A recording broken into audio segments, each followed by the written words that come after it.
Okay guys, so now we got our tread disc and our tire pressure check. Another thing you want to remember is to always come inside the door, either in the owner's manual or the sticker right here. It tells you the tire load information. This tells you for your tires what to keep them at, and also your spare tires. So for this car, it's about 32, and then in the spare, you got 60 pounds of air. So other than that, we're going to come to the front of the vehicle, to the engine compartment, and we're going to check all the fluids and all the other stuff to make sure that there's nothing wrong. So the first thing we're going to check is this oil, make sure that the oil level is good. And as you can tell, we do have good lubrication and good oil on there, so that's good.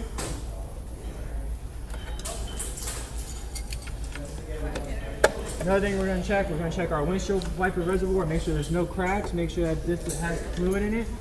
And right now this does not have fluid, so this is something we would have to top off. Now we're going to come down into our radiator. We're going to check all of our tubing running into the motor, make sure there's no cracks or anything in the tubes. We're going to pop our cap open.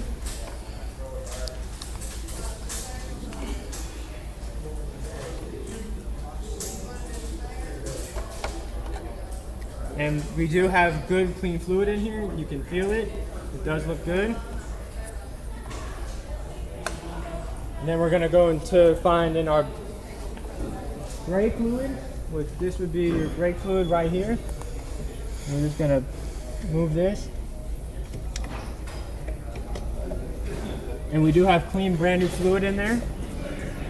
So everything looks good underneath here. And then the next thing we're going to do is we're going to test our battery. Make sure our battery levels are good on this, and we will do that in the next part of the video. Okay guys, before we test this battery, a couple other things you want to check are your steering pump fluid. Make sure that that's all good, which is located right here. You just want to see what that level's at. And as you can see, it's fairly low, so this is something we would have to top off. And then you want to also come over here, right by your brake fluid is your clutch fluid. There is two different fluids for this. So all you're going to do is loosen this up. And as you can see, this is a little bit darker than your steering fluid. So this would just have to replace soon, but not a big issue right now. Okay guys, so now we're back and we're going to be testing this battery. But before I hook any of this up, I just want to draw your guys' attention back into the motor over here. And to check this belt, this is another critical thing that we want to check. So for anything like this, you just want to check in here and make sure there's no cracks. And as you can see, there's some rivets in here. These ones look good, but on this back side right here, you can see that there are some cracks showing up inside that belt. So this would be something that we would recommend the customer replace. But now since we're done with that, we're going to come back over here to our battery tester. We're going to make sure that we get all of our tools.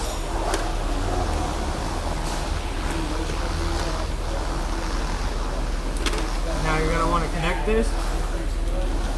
Positive first, then connect that negative one. Then you're going to come over here.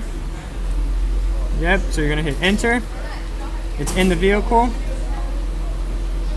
Post top, because these are on the top of the battery. It's going to be an automotive. It's regular. It's a CCA, as you can see down in here. So we just hit enter. So now we're going to make sure this is set right by looking at our crank code and our hot. So right now it's at 500. It's at 500 on here. All we're going to do is hit enter. It's going to test it. And then we're just going to print this out. And we're going to staple this to the work order, and we're going to jot down the information.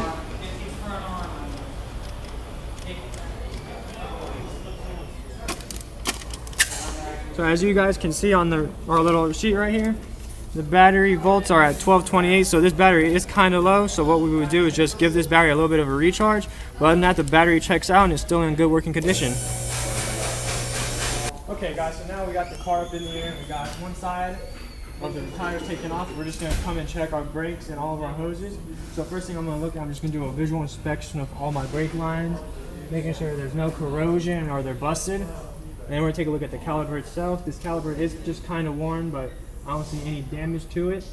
The next thing we're going to do is take our brake pad measure, and we're just going to come right here into the brake pad and see which one's going to, what the reading is going to be out on this.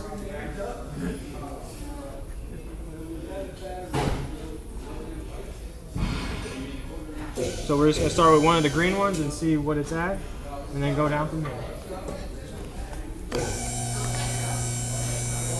And how you're gonna do this is you're gonna take the pad, and then there's this lip right here, and you're just gonna stick this until it fits perfectly in there. So that one, it's not it.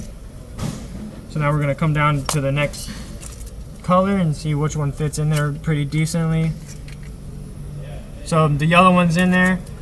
So it's at 6 millimeters. The brake pads are in the yellow. I would recommend the customer maybe replace these later on down the road, but right now these are not too bad of a concern. So now we're gonna come to the back. The back over here has drum brakes. The proper way to take this off would be 2 10 bolts holding this in to unloosen this.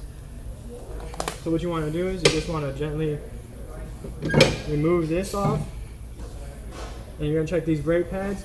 No, these brake pads are pretty worn. The top is thick, but as it goes down it gets really bare. So I would recommend having at least both of them replaced, but this one still has a good amount of meat, but I would replace both sets in the back.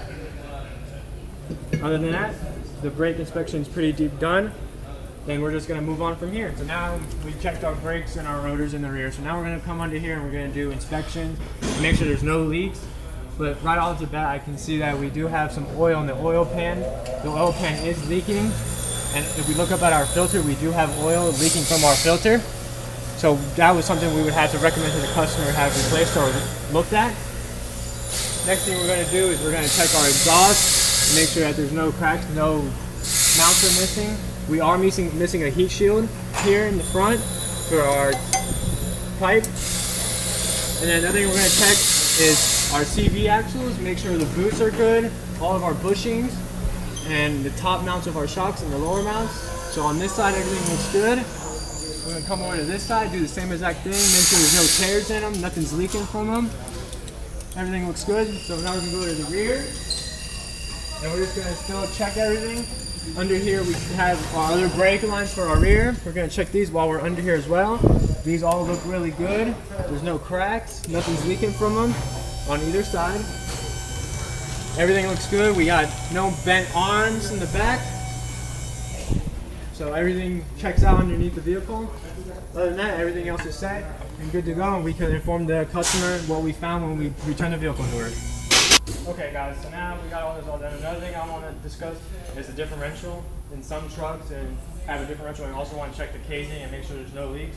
Another thing with a visual inspection on these cars, you want to check any free spinning lugs, studs, or bent rims on the tire. But other than that, we're just going to finish our work order, return this vehicle back to our client, and have it out on this road.